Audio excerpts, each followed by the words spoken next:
Hello, everyone. Wonderful to be with you all. My name is Claire Longo, and I'm going to be here talking about AI agent observability today. I'll go ahead and share a screen and introduce myself. But as I'm talking through the presentation, please drop any questions you have. I love engagement in my presentations. If it seems appropriate, I'll answer the question while I'm giving the presentation, and if not, we'll save more questions for the end. But hi, my name is Claire Longo. I am a AI researcher and developer advocate at Comet. I also have hobbies. I play poker and I enjoy baking and cooking and hiking and really exploring outdoors and nature. I think it's really good to kind of balance like our technical endeavors with some more creative endeavors as well. My background is I used to be a data scientist and a ML ops engineer. So my education is in mathematics and statistics, and I kind of moved into the AI world, kind of by accident, kind of tripped into it and ended up really trying to figure out how to deploy and scale these like data science and machine learning models. And then more recently in my career, I've pivoted more towards startups, and I've been really focusing like on the specific like observability space, working with Comet. So what I'm going to be talking about today is agent observability. We're going to talk about what is an agent. I know a lot of you here probably already know what an agent is, but it is kind of a loaded buzz term right now. And I wanted to give a little bit of history on the development of agents and where they're fitting into like the GenAI and LLM ops space right now, as well as really just provide context on kind of how agents are constructed to give a little bit of like inspiration on how we should be observing them and monitoring them. Next, I'll talk about agent observability. Again, I think a lot of us are familiar with the concept of observability. We might have seen it in like DevOps, software engineering, or even ML ops. But I'm going to kind of put it in the context of agents and speak about why it's specifically somewhat challenging, but also somewhat clear for agents as well. And then last of all, I will be showing you some tooling options. I'm going to be talking about Comet Opik. Opik is Comet's open source tool specifically for LLM observability, tracing evals, all of that. So I will show you how to just get started implementing observability right away with Comet's Opik. Opik is completely open source. It's free for you to get started today, so you could start really coding with this today. I don't have visibility on like the chat or anything. So if there's any questions that come up, Tina, will you be able to pull them up for me? You'll be able to pull them up when you stop your screen share if you're only working off one screen. You'll be able to see them. Yep. Okay, cool. Thank you. All right, so let's jump in. What is AI agents? So the concept of an agent has actually been around for a while. I learned about agents when I was studying mathematics probably like 12 years ago at University of New Mexico, when I took a course that covered just a little bit of reinforcement learning. So the agents were already defined there. And I find it really interesting that we're using the same term in the context of LLMs because they're actually kind of almost the same thing to me, but there's some very specific nuances with the LLM agents that we're talking about these days that make observability of these agents really interesting. So generally, what is an agent? An agent is a system that perceives its environment, makes decisions, takes actions to achieve specific goals autonomously or semi-autonomously, and then adapts to a feedback loop. So that definition of an agent has really held true through kind of the old school mathematics, like reinforcement learning context, and it also holds true in the context of GenAI agents today that are powered by LLMs, but there's some very interesting nuances that I'll dive into here. So in the context of reinforcement learning agents, or really any kind of like software agent system, the thing I want to point out here is the learning loop as well as the goal. So in reinforcement learning, when I was studying agents, the learning loop went like this. You would observe, act, receive a reward, learn, and then repeat. So there was this very like structured mathematical algorithm, and the actual like actions and the reward and the learning loop was all very explicitly defined in terms of just equations and just hard-coded algorithms. And that made it really easy to observe what these things were doing. You could code explicitly what goal you wanted it to maximize for, because it was maximizing this kind of long-term reward function through this trial and error. So you really had this almost kind of hard-coded system. Of course, there was some non-deterministic behavior in there as it explores and things like that. But you were able to kind of define explicitly what this thing was doing in terms of metrics and then measure it. Now, when we move to the LLM-based agents, they're operating kind of in the same way with a bit of a different tooling stack. So the learning loop here is they receive a task, they plan steps, they're using tools, and then they're adjusting based on feedback, and then they're continuing and stopping based on whether or not they completed the task. The way that they are actually learning, as well as the goal that they're defining, is they're working to solve these kind of complex open-ended problems, and they're using language to do it. So even though it's like kind of the same paradigm here, the actual way it's being executed is so different, and it's based on the LLMs, and that creates this really interesting challenge of really providing visibility into what these LLM-based agents are doing. But to break it down into an even more simple way, if this is a newer concept, the way I like to think about the reinforcement learning algorithms is think of like a robot learning to walk. Maybe it's like falling, trying, and improving from that. It's really how like a child would learn to walk. It could also be learning to play a game, like a video game or something like that. So there's no like different tools or actions. It's really just working this kind of like contained space that you can completely define mathematically. The LLM-based agents, they're really more around like tooling and workflows. They could be doing something like booking travel for you, summarizing research, using software tools. They can search stuff for you. So they're using a lot of tools like APIs or like search engines to like do tasks for you. So a little bit of a different environment that you're working with as well. So some key differences, really just to frame this in a way that helps us set up the discussion for observability. These more mathematical algorithm agents, they're learning through like trial and error, whereas the LLMs are pre-trained and they're using these language concepts and the LLMs like reasoning and memory. The algorithms, the RL algorithms are maximizing cumulative rewards. You can define mathematically exactly what you want to optimize for. Whereas the LLM agents are usually looking to like complete multiple steps in a task. The tool use for the LLMs, we're usually like piecing together a lot of different tools, APIs, search tools, things like that. Whereas we do really, with RL, we're not reaching out to that many kind of tools. And then the way they learn is a little bit different. The mathematical algorithms are really learning over time through experience. You're just trying different things and seeing what lands. And the LLMs are really trying to leverage their language capabilities to plan, adapt, and things like that. So how are agents designed? This is what my first LLM system looked like. It was very simple. When I first started working with LLMs, I created a huge long prompt and told it all the many things I wanted it to do. And then I put that through an LLM, and then I got the output. The interesting thing about this is that because everything I was trying to get this thing to do was just shoved into this really long prompt, it was really difficult to understand where my system was failing, where it was good, and if something did go wrong with it in production, it was really hard to pinpoint exactly what was wrong with my prompt and how to improve that. So I was really trying to define a very complex task in just a few steps. This is what agentic AI systems look like today. There's quite a few different design patterns here, but generally the thing that I want people to notice here is that we've taken maybe a simple architecture and we've broken it out into many different steps here. This is actually really, really good for observability because similar to like maybe a microservice kind of design pattern, we've now created a system that is much, much easier to monitor and pinpoint exact issues with it, which leads us into observability.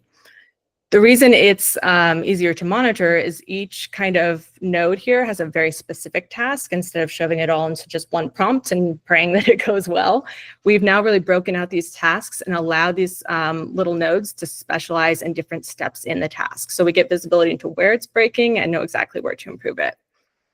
This diagram, I did not create it. I was doing some research on agent architecture, and I found this really amazing blog post on Medium by this guy named Mohammed Labard. So if you want to read more of his work, I've linked it down below. But this graph he created, and I thought it really illustrated the different patterns we see in agent architecture today. But generally, agents are typically made of a few things. There's going to be orchestrators, so we're defining the actions the LLM should take next at each iteration. And there's also going to be tools like web searches, specific APIs. So we're taking a lot of different puzzle pieces and putting it together here into a complex but kind of clean and interpretable architecture. Any questions so far? I want to take a look at the chat. Nope. All right, definitely drop questions below as we go. So what is an agent? I think about agents in kind of two categories. There's our AI agentic workflows, and there's also like truly autonomous AI agents. But I like this graph because it really illustrates where we are in terms of the adoption cycle of AI today. On the right tail here, we have people that are really trying to figure out what is AI, how should they adapt it into their workflow, adopt it into their workflow. These are the people who are maybe lagging a little bit behind the curve in terms of this innovation here, but that's okay. We can help these folks out. They might be your friends, family members. So that's the right tail. In the middle of the graph here, kind of around the mean and median, we have where AI is truly being adopted. We're using it fully all the time for like AI search results. I don't think I've personally Googled anything in a while. I really go to ChatGPT, Gemini to really retrieve information unless I'm looking for something really specific like an address. And then we've also well adopted it for like AI assistant. So we're working very comfortably with ChatGPT these days. Then there's a bit of a chasm on the left side here. And that's where we start to move towards these truly like AI agentic workflows, as well as true autonomous AI agents. And this is where I think we can start to really get like the most value out of this AI technology, but we're still trying to figure out how to best build these things, observe them, improve them, make sure they're safe to deploy, those kinds of things. Most successful production applications we've seen kind of fall into these categories. But like I said, we're still kind of iterating, and LM chains with like planning tools and like multi-steps and executions are maybe a little bit more well adopted than the truly autonomous agents. Why is that? Because these applications seem so powerful and so useful to us. The reason I think there's a bit of a gap here is it really is quite difficult to build them while continuously monitoring and improving their performance. And that's what I'm going to be showing us how to do today. So let's talk about AI observability. Why is observability so important? So observability has been important for a while. The first example on the left is from a machine learning model, probably a deep learning model. This is where Amazon, I think many people are familiar with this example. It went viral for a bit, but Amazon made a little bit of a mistake in a recruiting tool that used AI that ingested some biased data and then continued to perpetuate those patterns and the predictions that it made. So it started identifying from the data that it saw, it had biases against women. We just don't have enough examples of women in tech, so the data didn't have good examples to learn from. And so it would make predictions that were down-weighting and having kind of negative impact on female applicants. So that's not great. We really don't want to perpetuate those kinds of patterns. But the problem with systems like this is detecting them when they happen. We obviously want to build like a really robust system that doesn't have issues before it goes to production. But once it does go to production, we need that ability to automatically detect and then be guided in a way to pinpoint and resolve the issues if they do happen. Second example here is a lot more funny and recent. This was a true like AI chatbot that was powered by an LLM that was deployed maybe a year and a half ago. GM created this. It was supposed to be like a customer support chatbot, but somebody was able to sweet talk the chatbot into selling them a Chevy Tahoe for $1, which is an excellent deal, but I don't think it was the intent of the chatbot. So you'll see these kinds of examples. Some can be kind of funny, some can lose revenue for companies, some can be really serious and have negative impacts on certain demographics.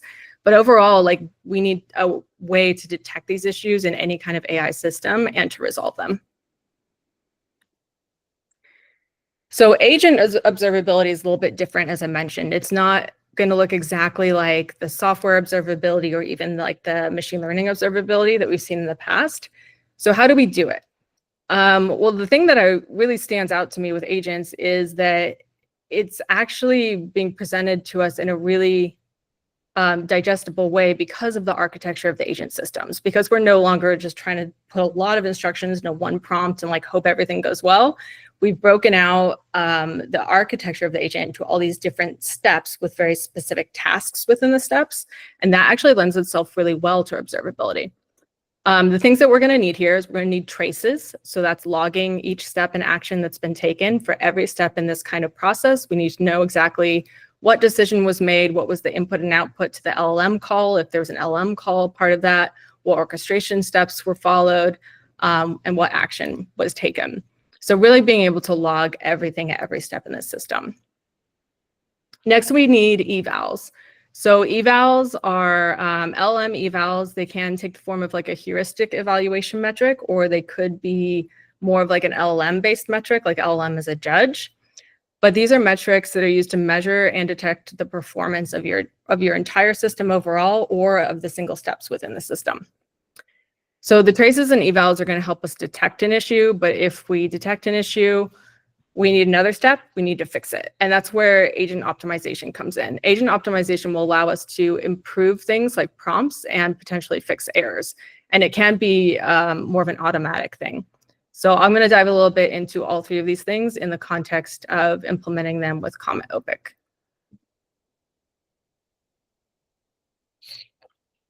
So Opik is completely open source. You can start working with it and even contribute to it today.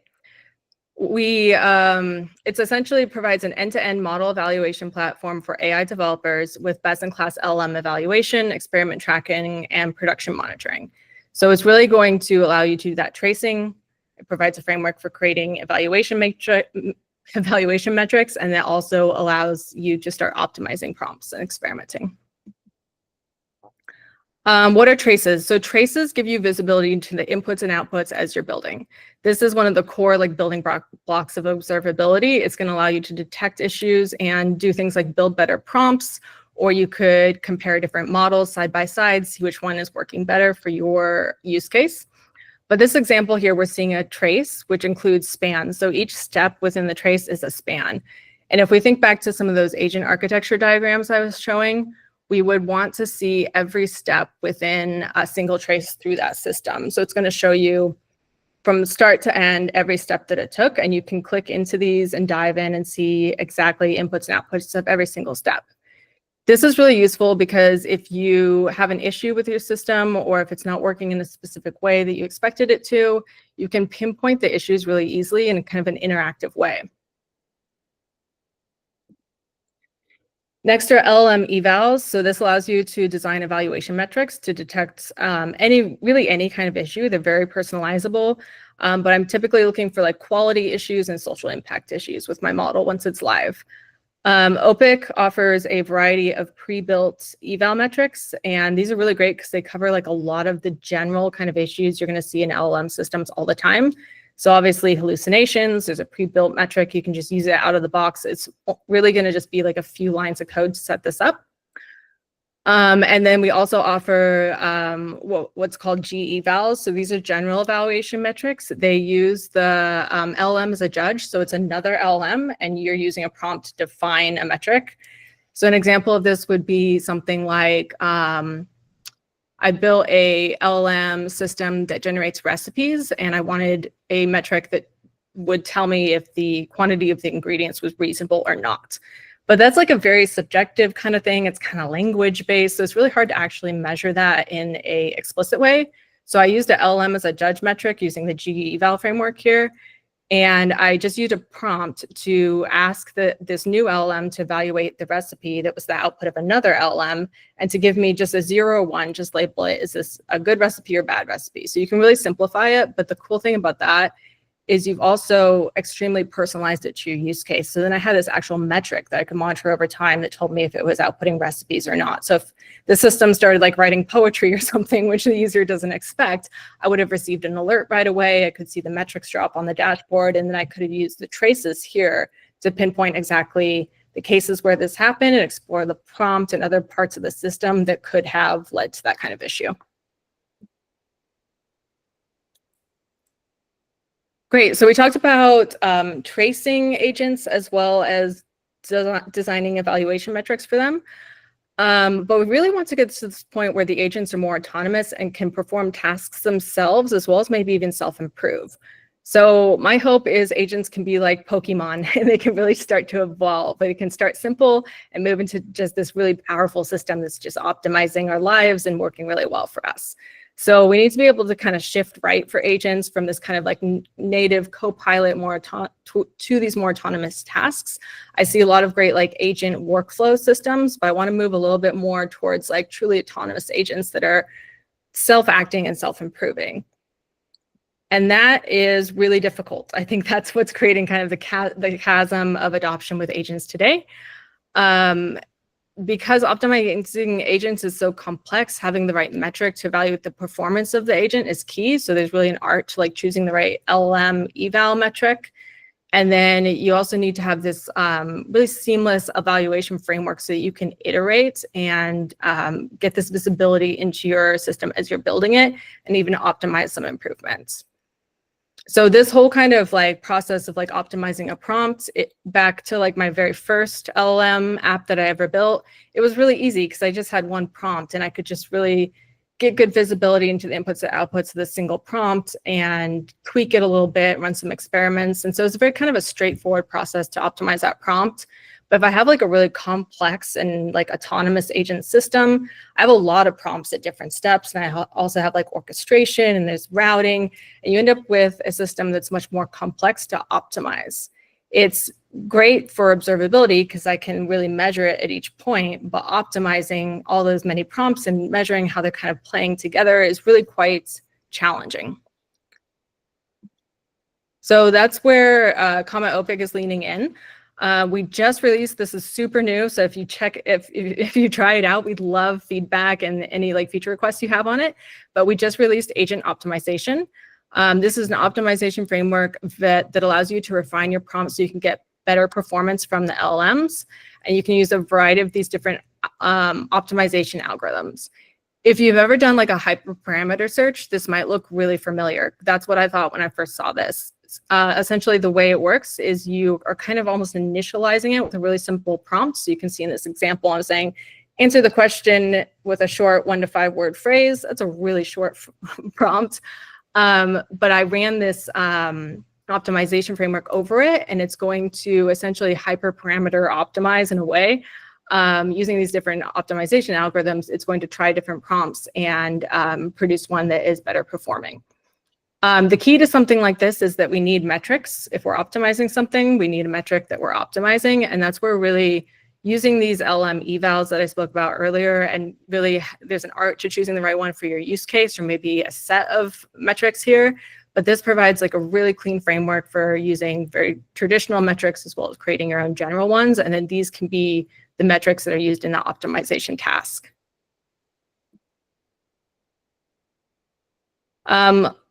Last thing I want to say here is integration with Opik is really easy. It's completely open source, Python based. You can layer Opik into your existing project with just a few lines of code. So you can see in this example here, I'm just importing Opik. We've got integrations with most like AI API providers. So in this example, I'm using the OpenAI clients.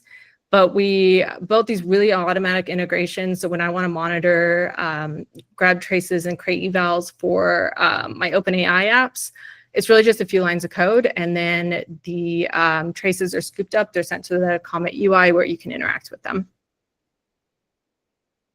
If you want to get started with Opik today, it's very easy. Like I mentioned, it's open source.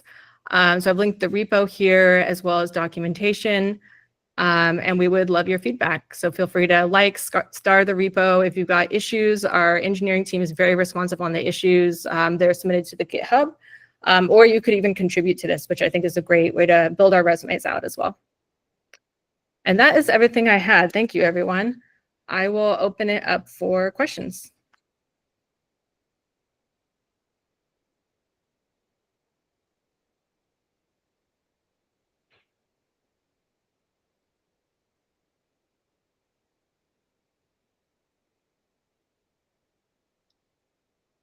Any questions? All right, well, thank you, everyone. Appreciate it. Oh, I see one. Yes, go ahead.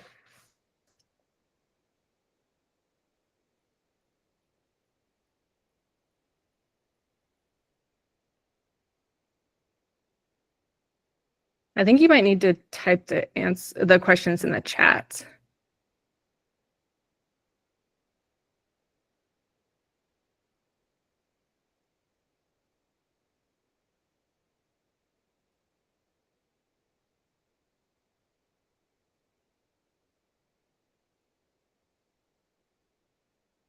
Or maybe Tina has to do it.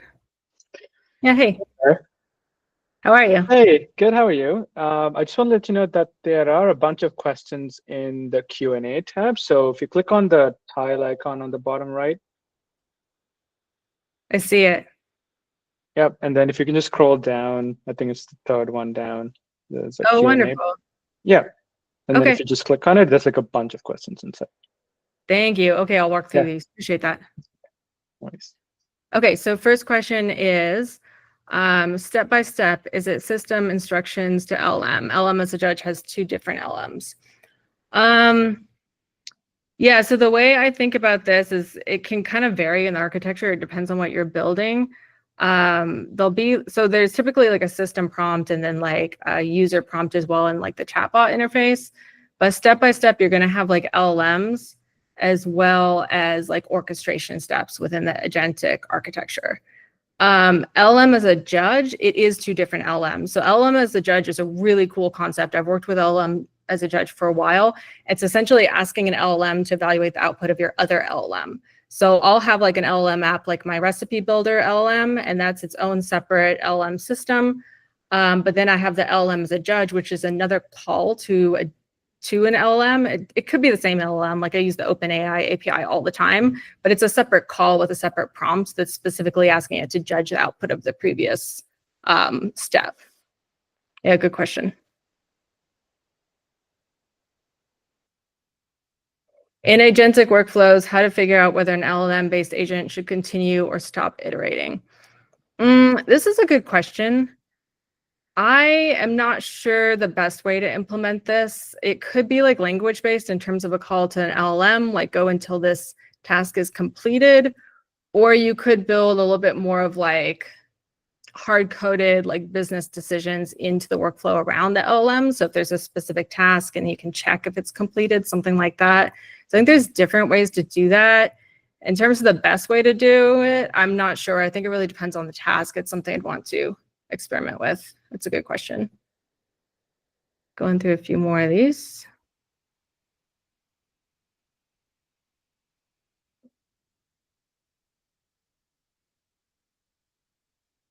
Is the human LM doing the planning? That's another good question.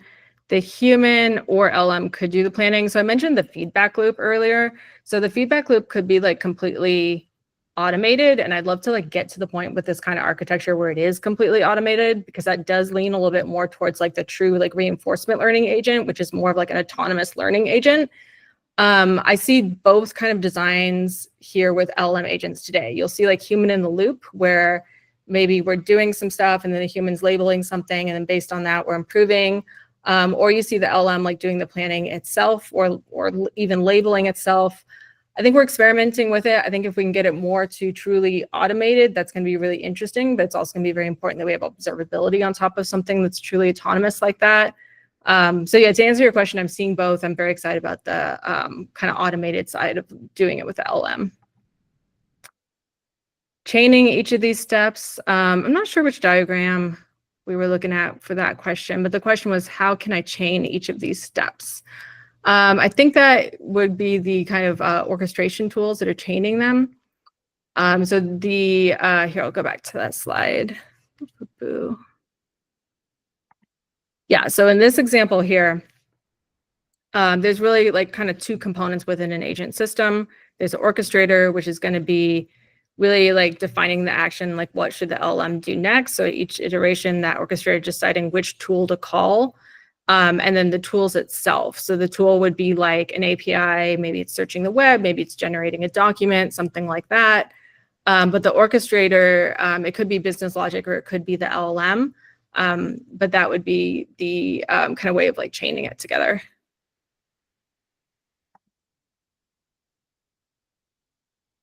Kirithi asks a great question. What are the key differentiators of Opik when compared to Langsmith? That's a great question. I'm not the right person to answer it because I haven't done like deep analysis on the different like competitive tools. What I will say is there's a lot of open source tools on this market. I've worked for 2 of them now. Opik is personally my favorite. And I think when it comes to like choosing a tool, what I recommend is just try stuff out. Like it's open source. So the best thing to do is just start using it and testing kind of the edges of it, and if it works for your use case. And I will say the thing I love about Opik is the team behind it. They build very quickly. They're super responsive to issues and questions that customers have. So I'm really just like impressed with like the quality and the speed that this engineering team is building Opik. And in my experience, that's what builds the best tool. So if you are using Opik and you have feedback, we'd love to hear it. Going through a few more of these from Demorda. In agentic workflows, how to figure out whether an LLM-based agent should continue or stop iterating. Okay, yeah, we asked something similar. Again, I think it's kind of based on the architecture and how you set it up. That's something I'd want to dive into a little bit more. It's a great question.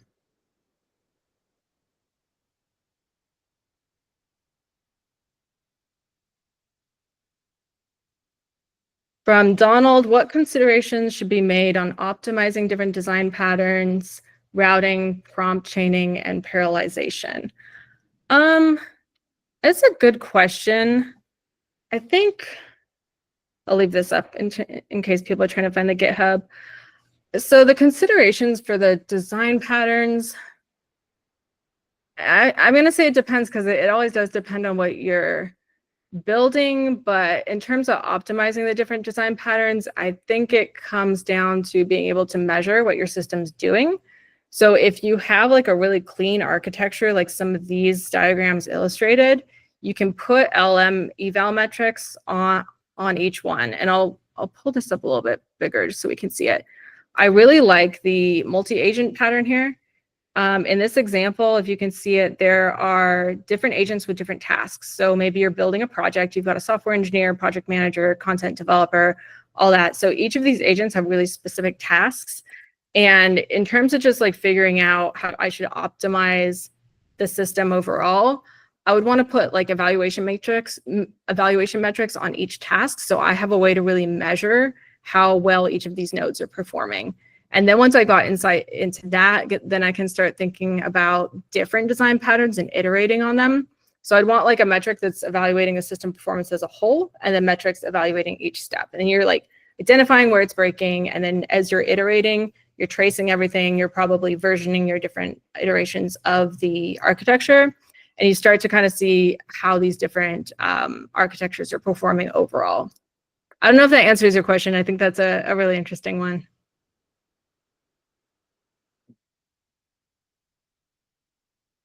Demorda, can we use reinforcement learning functionalities in agents instead of human in the loop? Yeah, so if you're thinking here more of like reinforcement learning is that truly like autonomous agent that's mathematically defined, whereas with LLMs, you're going to have kind of like a human in the loop interaction. You don't have to have a human in the loop feedback loop in these agentic designs. Actually, a lot of them don't, but we are moving more towards it. And it is going to look a lot more like, I think, kind of traditional reinforcement learning with a brain of LLM within that system. I think that's something really interesting to explore. That might be a research paper on its own of how to truly kind of merge these two kind of concepts of agents to make this like fully autonomous and measurable. It's a really good question.